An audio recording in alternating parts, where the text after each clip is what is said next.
The video call pixelated for a second, and when it cleared, I saw something that made my breath catch. There, on my side of our bed, sat a red men's Rolex. Definitely not mine. "Nice new clock, babe," I said, forcing a laugh while my detective instincts screamed warnings. Elise glanced back at the nightstand and her face went pale for just a moment before she recovered. "Oh, that old thing? I found it at a garage sale. Thought you might like it." "Right, because my wife of 22 years suddenly developed an interest in buying me expensive watches from garage sales. The same woman who complained when I spent $50 on work boots." "Tom, you still there?" Elise's voice pulled me back to the screen. She was smiling too wide, the kind of smile she used on difficult clients at her advertising agency. "Yeah, just admiring your... I find." I kept my voice casual, but my mind was racing. That wasn't any garage sale Rolex. The thing looked like it cost more than my monthly salary as a detective in our sleepy New England college town. "Listen, honey, I should get some sleep. Big presentation tomorrow." She was already reaching for the laptop. "Sure thing, love you." "Love you too." The screen went black, and I sat alone in my sterile hotel room, staring at my reflection in the dark window. 22 years of marriage, 2 kids, a mortgage, and now this. My gut told me what my heart didn't want to accept. I pulled out my phone and scrolled through the security app. One of the perks of being a cop. I'd installed cameras around our house after a break-in scare last year. Elise had complained they made her feel like she was being watched. Now I knew why. I rewound to 2 nights ago, when I'd left for this conference. There it was, clear as day. A silver BMW pulling into our driveway at 9:47 p.m. I recognized that car. Carter Haynes, CEO of the advertising firm where Elise worked. The same Carter who always made a point of mentioning his expensive toys whenever we met at company parties. The BMW didn't leave until 6:23 a.m. I canceled my morning sessions and booked the first flight home. But first, I made a call. "Linda, it's Tom. I was thinking of surprising Elise with breakfast tomorrow morning. Want to join me? Bring George too. I know how much she loves when you visit unannounced." My mother-in-law's delighted gasp told me everything I needed to know about how this would play out. Linda Bishop Hartwell lived for drama, especially the kind that let her feel involved in her daughter's life. I picked up Linda and George at 7 a.m. sharp. George, as usual, looked like he'd rather be anywhere else, while Linda practically vibrated with excitement about surprising our dear Elise. "She works so hard," Linda chattered as we pulled into my driveway. "I worry she doesn't eat enough breakfast." "Oh, I think she's been getting plenty of nourishment lately," I muttered. The silver BMW was there again, parked bold as brass right next to Elise's car. Linda's face shifted through confusion, recognition, and then something that looked almost like anticipation. "Isn't that her boss's car?" "Sure is." I grabbed the bag of bagels and cream cheese. "Must be having an early morning meeting." George finally spoke up. "At 7 in the morning? At your house?" "Dedicated employees," I said, walking toward the front door. "Let's go see how dedicated." I used my key, making sure to call out loudly, "Honey, I'm home early, and look who I brought for breakfast." The sounds from the kitchen stopped abruptly. Footsteps scrambled overhead. We walked into the kitchen, and there was Elise, hair messed up, wearing nothing but my old police academy t-shirt and panic. Carter Haynes stood by the coffee maker in his boxers and an undershirt, holding a mug like it might shield him from the 3 pairs of eyes now staring at him. The silence stretched for about 10 seconds before I broke it. "Don't get up on our account, Carter." "Oh, wait, you already did." Linda made a sound like a deflating balloon. George just stood there, mouth open, still holding the bag of bagels. Elise found her voice first. "Tom! You're supposed to be in Boston until tomorrow." Funny thing about conferences, sometimes they end early. I walked over to Carter, who was now desperately looking around for his clothes. "You know what's really funny, though? That red Rolex upstairs. The one my wife said she bought at a garage sale." Carter's face went white. His hand instinctively went to his wrist, where a tan line clearly showed where a watch usually sat. "Now, Tom," Elise started, switching to her crisis management voice, "this isn't what it looks like." "Really? Because it looks like my wife is screwing her boss in our kitchen while wearing my shirt. But hey, maybe I'm just seeing things wrong. 20 years as a detective will do that to you." Linda finally found her voice. "Elise Marie Hartwell. What is the meaning of this?" "It's Elise Bishop, Mom. Has been for 22 years. I looked at Carter, who was edging toward the door. "Going somewhere, Carter? Don't forget your watch." I headed upstairs, grabbed the Rolex from the nightstand, and came back down. Carter had managed to find his pants but was still shirtless. Here, I tossed the watch at him. It hit him in the chest and clattered to the floor. Wouldn't want you to be late for your next appointment. Carter bent to pick up the watch, and I noticed his hands were shaking. Tom, listen, we should talk about this like adults. Adults? I laughed, but there wasn't any humor in it. Adults don't sleep with their employees' spouses in the family kitchen. Adults don't leave their expensive jewelry lying around like breadcrumbs. I walked to the back door and opened it wide. Your car's in the driveway, Carter. I suggest you use it. He grabbed his shirt and shoes and practically ran for the door. As he passed me, I spoke quietly, just for him. You forgot something else, Carter. What? Your dignity, but I don't think you can pick that up off my kitchen floor. After Carter fled, the real fight began.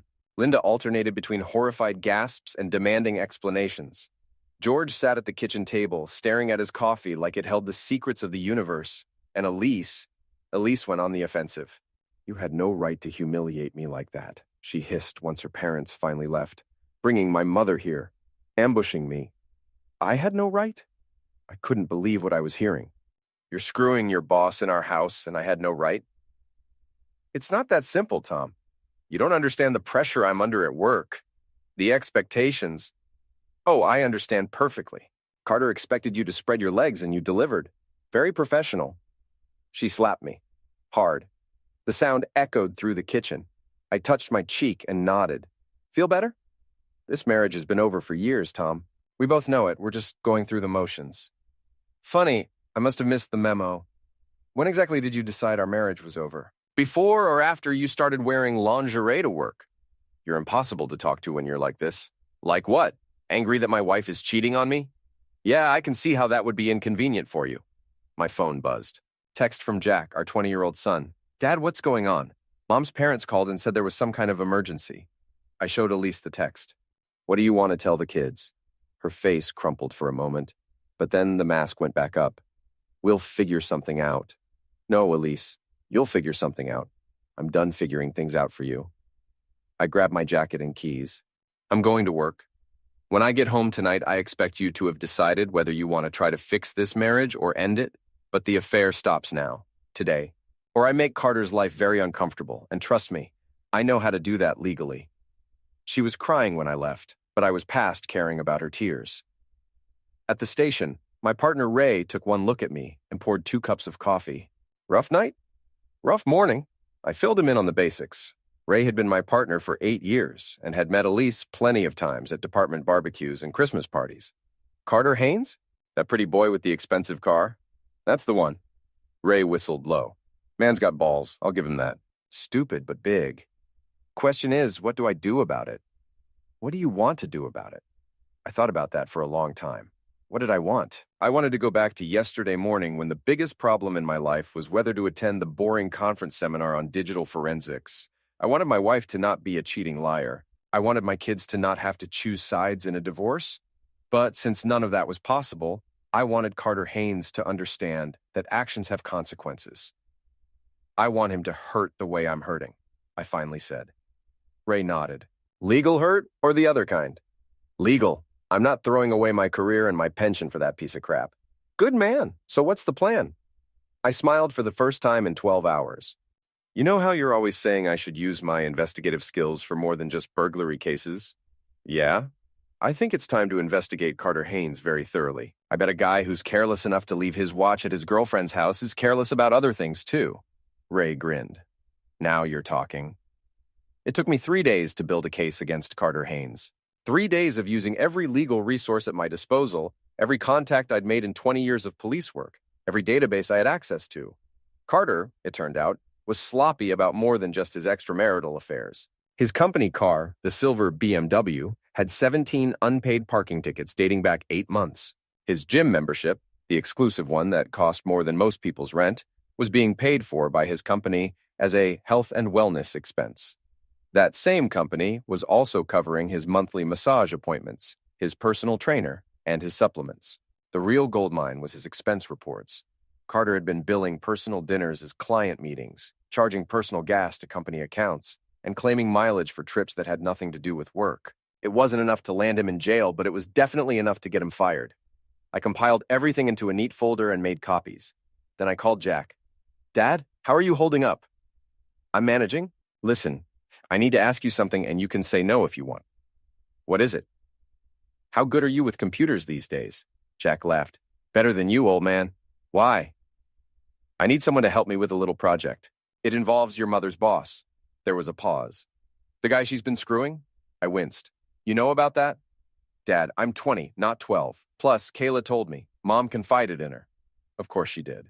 Kayla, our 18-year-old daughter, had always been Team Elise. She thought I was boring and old-fashioned, while her mother was successful and glamorous. So, Kayla's taking her side? Pretty much. She thinks you drove Mom to cheat by being emotionally unavailable. I could hear the air quotes in his voice. And what do you think? I think Mom's a grown woman who made her own choices. What do you need me to do? I explained my plan. Jack was quiet for a long time. Dad, that's actually pretty brilliant and completely legal. I try. When do we start? Tonight. Meet me at Murphy's bar at 8. We'll go over the details. Murphy's was a cop bar 3 blocks from the station. Dark, quiet, and full of people who minded their own business. Perfect for planning revenge. Jack showed up right on time, looking more serious than I'd seen him since he was 16 and crashed my car. So what exactly are we doing? I slid the folder across the table. We're making sure Carter's employer knows what kind of man they've got running their company.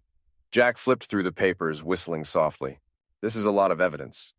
20 years of police work teaches you to be thorough. How do we get this to the right people without it looking like it came from you? That's where you come in. Carter's company has an anonymous tip line for reporting ethics violations. It's right there on their website. And you want me to submit this anonymously? I want you to make sure it gets to the right people in the right way. Can you do that? Jack grinned, and for a moment he looked exactly like I did at his age. Dad, I can make it look like it came from anywhere. Heck, I can make it look like it came from Carter himself if you want. Just make it anonymous. I don't want this traced back to us. Consider it done. What about Mom? What about her? Are you going to tell her what you're doing? I thought about that. Your mother made her choice. Now she gets to live with the consequences. Jack nodded. For what it's worth, Dad, I think you're handling this better than a lot of guys would. How do you figure? You're not drinking yourself stupid. You're not threatening to end anyone. And you're not begging her to come back. You're just handling it. I'm a cop, Jack. I handle things. Yeah, you do. We finished our beers and went back to my house. Elise's car wasn't in the driveway. Where is she? Jack asked. Staying at your grandparents' house. Says she needs space to think. What she needs is a reality check. She'll get one soon enough. Carter Haynes was fired on a Thursday morning. I know because Harper Williams, the HR director at Elise's company, called me personally. Detective Bishop, this is Harper Williams from Pinnacle Advertising. We've never met, but I work with your wife. What can I do for you, Ms. Williams? I wanted to give you a heads up about something. We received some information about our CEO, Carter Haynes, and after investigating, we've had to terminate his employment immediately. I see. May I ask what kind of information? Financial irregularities, misuse of company funds. The kind of thing that could have gotten us all in serious trouble if it had continued. I made appropriate surprised noises. That's terrible. How is this affecting the company? Well, that's partly why I'm calling. Your wife was close to Mr. Haynes, professionally, I mean. There may be some fallout from his termination that affects her position. What kind of fallout? The board is reviewing all of his decisions, including personnel matters. Elise's recent promotion to creative director came directly from him, without the usual committee review. And now they're questioning that decision? Let's just say her position isn't as secure as it was a week ago. I thanked Harper and hung up, feeling something that might have been satisfaction. Or justice. Hard to tell the difference sometimes. My phone rang again immediately. Elise. Tom, did you hear what happened to Carter? I heard he got fired, something about financial irregularities. This is a disaster. The whole company is in chaos. They're questioning everything he did, every decision he made. Including promoting you? Silence. Elise? How did you know about that? Lucky guess. So, what does this mean for your job? I don't know yet. Tom, I think someone set him up. The timing is too convenient. Convenient how? Right after, after what happened. Are you suggesting I had something to do with Carter getting fired? Did you? I thought carefully about my answer. I didn't make Carter steal from his company, Elise. I didn't make him falsify expense reports or use company money for personal expenses. If he got fired, it's because he did things that got him fired. But you investigated him, didn't you? I'm a detective, Elise. I investigate things. It's what I do. You son of a witch. Watch your language. You're talking to the father of your children. She hung up on me. Ray looked up from his desk when I walked into the station. You look like the cat that ate the canary? Carter Haynes got fired this morning. No crap? What for? Turns out he was stealing from his company. Funny how these things come to light. Hilarious. What's next? Next, we see how Elise likes being married to a man who actually fights back. But I was wrong about what came next. What came next was worse than I'd expected. Jack called me at work that afternoon, and I could hear the anger in his voice before he said a word. Dad, you need to know something. I just had lunch with Kayla. Okay. She says Mom is pregnant. The world stopped moving for a moment. What? Pregnant, about 6 weeks along. I did the math. 6 weeks ago, I'd been working a double homicide case, coming home exhausted every night for 2 weeks straight. It's not mine, I said quietly. Yeah, I figured that out. Kayla thinks it's wonderful. She's talking about how Mom deserves to be happy and how this baby represents a new beginning. Jesus Christ. It gets worse, Dad. Mom told Kayla that Carter wants to marry her, that he's going to leave his wife and they're going to start fresh somewhere else. His wife? Carter's married? Apparently. Has been for 15 years, 2 kids. So Elise wasn't just a cheater. She was a home wrecker. And now she was pregnant with a married man's baby. Dad, you still there? Yeah, I'm here, just processing. What are you going to do? I honestly don't know, son. I honestly don't know. I didn't go home that night. Instead, I sat in my car outside Carter's house, his real house where his real family lived. It was a nice place in the expensive part of town with a perfectly manicured lawn and a swing set in the backyard. Carter's wife was beautiful in a wholesome suburban way. I watched her through the kitchen window, helping 2 kids with homework while dinner cooked on the stove. She had no idea her husband had been fired that morning. No idea he'd gotten another woman pregnant. My phone buzzed. Text from Elise. We need to talk. I drove to her parents' house. Linda answered the door, looking like she'd aged 10 years in the past week. Tom, she's in the living room. Elise was sitting on the couch where I'd proposed to her 23 years ago. She looked tired and pale, but there was something else in her face. Something that looked almost like relief. I heard congratulations are in order, I said. She flinched. Jack told you. 6 weeks along. That's quite a coincidence, considering we haven't had closeness in 2 months. Tom, no, I sat down across from her, far enough away that I couldn't smell her perfume. You don't get to explain this one away.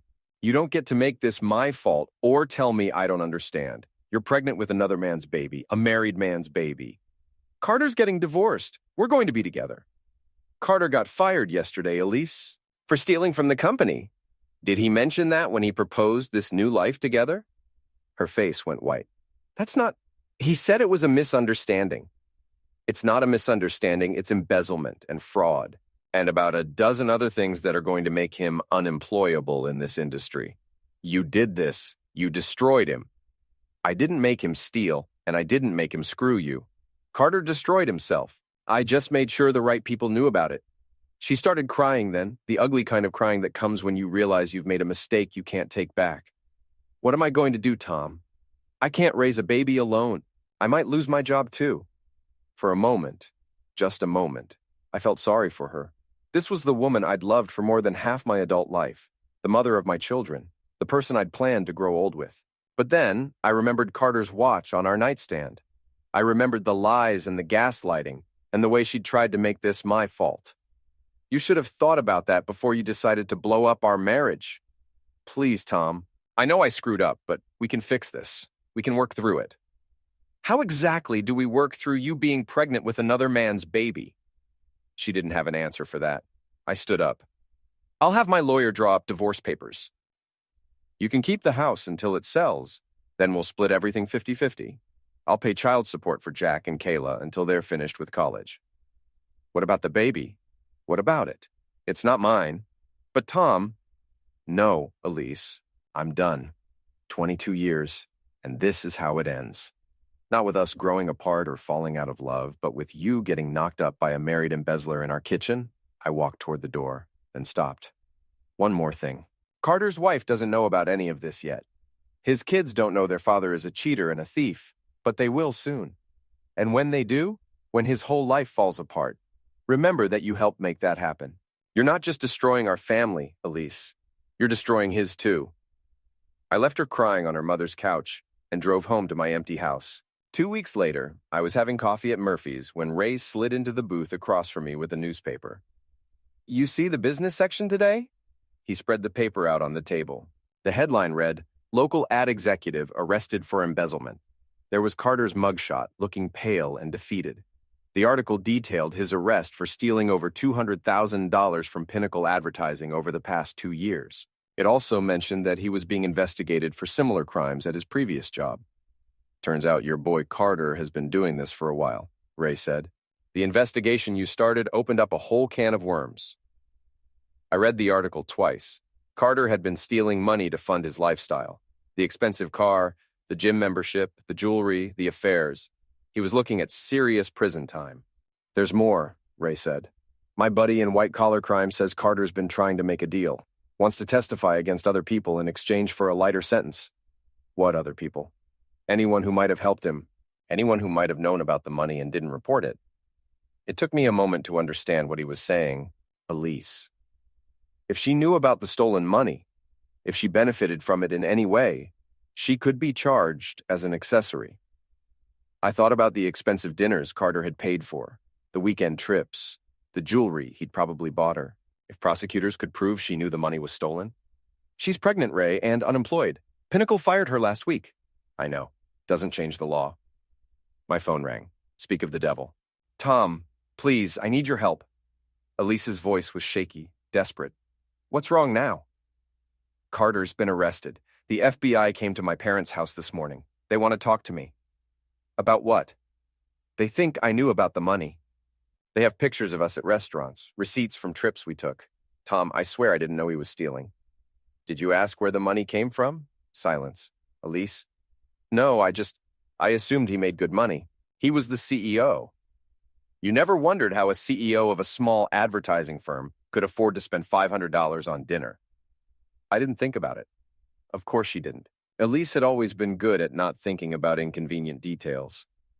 What do you want from me? I need a lawyer, a good one, and I need character witnesses. People who can testify that I'm not the kind of person who would knowingly participate in a crime. Are you?